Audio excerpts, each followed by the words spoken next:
Hey race fans, I'm Anthony Damcott, he's Mark Kristl. We're coming to you from Michigan International Speedway on a Monday after the Cup Series race was suspended on Sunday after 50 laps, basically after stage one. Picked back up today at 11 a.m. Actually, we're getting out of here at a pretty good time. It's not even 3 o'clock Eastern time when we're recording this. So, pretty eventful day overall. It was Tyler Reddick who picked up the win. Mark, I don't know where we would begin because I think this race was a lot more chaotic than we expected it to be. I think we ought to start with the big crash in the beginning, towards the end of stage two, with Kyle Larson and Bubba Wallace and Chris Buescher. Also, a lot of cars taken out in that. That was a wild sequence of events because we were coming off a caution where Joey Logano, AJ Allmendinger, and Todd Gilliland all had tire failures on the same lap. So, a lot of chaos there. What did you make of that? Yeah, very coincidental with the tire failures. I don't know if there was a piece of debris. I don't know if it was just crazy luck. I don't know if it was, you want to call it the Manic Monday. But regardless, that was strange. And then, yeah, the wreck happened. On social media this week, we've seen that Max Verstappen versus Kyle Larson debate. And now Kyle Larson, arguably one of, if not the best driver in the Cup Series on just raw talent alone, loses it and collects Bubba Wallace. Chris Buescher got damaged. Joey Logano was wrecked. Todd Gilliland, I believe I remember seeing Christopher Bell's car in the garage. Yep. So a lot of drivers involved in that one. And to some way it kind of felt like Larson, although there was some good strategy with the stages in that, Larson, it felt like at that point still had a race-winning capable car.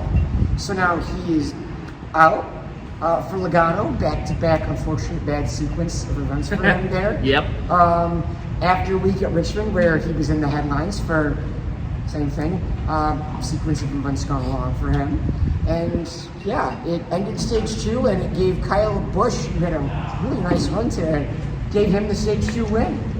Yeah, and Larson was the big story in that because that he's in the middle of a regular season title fight, and as we said, Tyler Reddick went to victory lane, and that changes up the points big time. I believe that puts Reddick in front of the standings with 2 races to go. Remember, a lot of playoff points on the line for that, as well as a cool little trophy at the end. So, not the day that Kyle Larson wanted. Obviously, we mentioned Chris Buescher, Bubba Wallace, a bunch of bubble drivers with points. Not days that they want to have. Chris Buescher did rebound to finish 6th, but overall, not a good day for the bubble drivers. Just seemed like a lot of bad luck with them. I know what you're probably thinking. We're going to talk about the flip next. We'll get to that. We have someone we're going with that, but let's talk about Tyler Reddick first. Tyler's always been pretty fast at this track, hasn't been able to close the deal. And this summer, he spent the entire summer full of almost. You think about Nashville, where he got beat by Logano and Zane Smith, and then there was Indy with the late restarts, and then Chicago Street Course with Alex Chicago Street Course. Last week at Richmond comes home somewhere in the top 5 after that whole sequence of events. Finally gets it done today, and I think this is kind of a monkey off his back, even though he won at Talladega. But heading into the final few races of the regular season, this is got to be a confidence boost for him, right? Yeah, Denny said that finally, as a driver, wins are always good, but it feels, he knows for his organization, it feels very rewarding that they had the best car. They won the race, and as Denny said, 2 wins for Tyler, so there's 10 playoff points right there, and if he gets the regular season championship, there's an additional 15 to 25, and as Denny said, as long as there's not horrible bad luck, or on the flip side, there's not somebody who's 16th in the first round and wins, in theory, you almost could be able to, if you just won average to top 10, you should be almost to make it to the round of 8. Which, let's face it, when you're chasing a championship, making it to the round of 8, you made it made it 2/3 of the way there to the championship 4. Exactly. Yeah. So for Reddick, definitely good, and with the high speeds of this racetrack, which maybe those factored in according to Joy's flip. Is it something for Reddick where, he won Talladega, he won here? Is it something when we go to Daytona next weekend, easy threat to win there. We'll have to find out. He did win his duel this year too at Daytona. And he has an Xfinity win at Daytona too. He does. It's the closest finish in NASCAR history by, I think it was like 5/10 thousandths of a second or something like that. So Reddick will be one to watch next week. Speaking of, you mentioned Corey LaJoie. LaJoie went upside down, almost in a similar manner to the way Kyle Sieg did in the Xfinity race, except he got underneath Noah Gragson, the two made contact, and that's what sent him down into the infield and flipping. It was a very up and down day for Spire, literally, with Corey LaJoie flipping early. Second time he's flipped this year. And both races won by Tyler Reddick. Exactly, yeah. Very coincidental. So I think next time Corey LaJoie flips, not that we want him to, but if he does flip again, I'd look out for Tyler Reddick to get the win. But he was that was the only downside for Spire's day, because Zane Smith actually led the charge for him and Carson Hocevar. Double top 10 day for Spire. Very opposite ends of the spectrum for the team. Indeed. I mean, for Carson Hocevar, he's from Michigan. He won the Berlin Raceway Premier late model race, so good things for him there. For Zane, he's got a truck winner at Michigan, run well today. We don't know where Zane will be in 2025, but if nothing else, good momentum, good finishes on a day where yesterday the radar was looking grim for those two. Very good days where they can keep their heads up, and as rookies, good things to build on, right? Good finishes.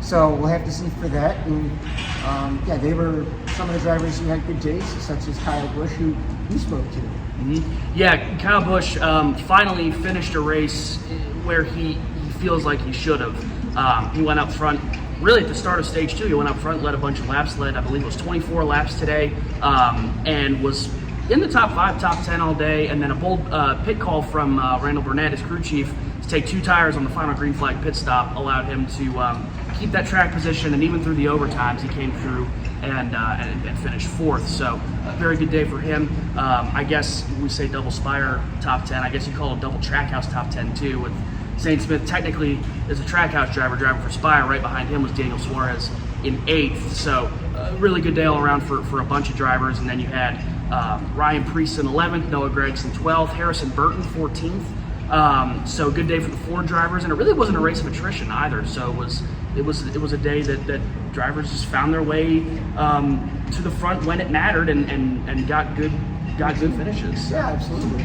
Yeah, so overall very very hectic day, hectic weekend really with the weather, and that obviously, like I said, forced the suspension of the race. Like I said, got through stage 1, had to suspend the race to today, and that really sparked a debate on social media. And I think I'd be remiss if we didn't talk about this with the whole situation with fans who paid a lot of money to come here, and now they some of them couldn't stay because work, school starting up, especially I know a lot of Michigan schools are starting up today. So a lot of fans were not able to come back, and that's been a long time thing. Because that came down to this track doesn't have lights, and when you're starting at 2:30, it seems like it's not ideal. Would you agree with that? Yeah, I mean, I agree with it. It seems to be age-old debate. We'll see with the new TV contract next year what the start times are. They haven't officially announced the 2025 schedule yet. Bowman Gray holding a clash. It seems like the 2025 schedule announcement is imminent, but we'll have to see on that. I mean, as far as the fans, kudos to those who were able to stay there. They saw a good race, and hopefully when they go to Daytona and Milwaukee next weekend, we're not looking at as bad of weather or logistics or traffic or things like that. Well, Daytona in August, weather will probably be a factor, unfortunately, but anything goes, and hopefully we'll get to have a full grandstands. And like I said, it's a shame for the fans who couldn't come back today. It's a shame for a lot of fans who a lot of fans were unhappy that they opened only one gate, and about half the people who did come back today, I believe, ended up missing the restart of the race. So a lot of logistical issues for the weekend, and it's unfortunate, but hopefully NASCAR and the tracks can work together to look at what happened and make sure that stuff like this can be remedied, whether that's earlier start time, which I know people are looking for, especially at tracks with no lights, or something, opening, making sure that we have enough staff to host the people on a day where we don't go racing like Mondays. But that remains to be seen. But that's going to do it for us here at Michigan. Congrats to Tyler Reddick for getting the win, as well as Justin Allgaier and Connor Zilich, who won the ARCA race, and then Justin Allgaier winning the Xfinity race on Saturday. Next week, as Mark said, we're going to Daytona. Normally the regular season finale for the Cup Series, but because of the Olympic break and scheduling, it is the penultimate race. As we head to, I believe, Darlington after that for the finale. We'll have Xfinity and Cup Series action from Daytona. I'm excited to be back there with our good friend Tanner Marlar. Looking forward to getting out there and covering the race with him. And then on Sunday, the Truck Series gets the spotlight, as well as the ARC of an ARC Series. They're going to be at the Milwaukee Mile for the third year in a row, I believe. So it'll be a fun doubleheader for that as well. Michael Massey and Steve LaFleur will be out there on behalf of Frontstretch to bring you all the action there. But as far as Michigan, we're going to get out of here. We stayed a little longer than we wanted to because it's Monday. But it's going to be a fun sprint to the playoffs, and it's going to be wild to see who can make their way through and perhaps steal a win at Daytona. So for Mark Kristl, I'm Anthony Damcott. Be sure to subscribe to Frontstretch on YouTube. That includes Frontstretch, Frontstretch Grassroots, Frontstretch Open Wheel. A lot of good content on all three of our YouTube channels. Follow Frontstretch on Twitter. I believe your X is Mark_Kristl. I believe just your name with an underscore between first and last. No, just Mark Kristl. Just Mark Kristl. It's something like that. I'm not. Very simple. It's very simple. Yeah, mine is very simple too. It's my name, Anthony Damcott. No underscores or anything like that. Be sure to follow us, and for more great racing content, visit Frontstretch.com. And for Mark Kristl, I'm Anthony Damcott. We'll see you next week at Daytona International Speedway, Milwaukee Mile, for another great weekend of racing.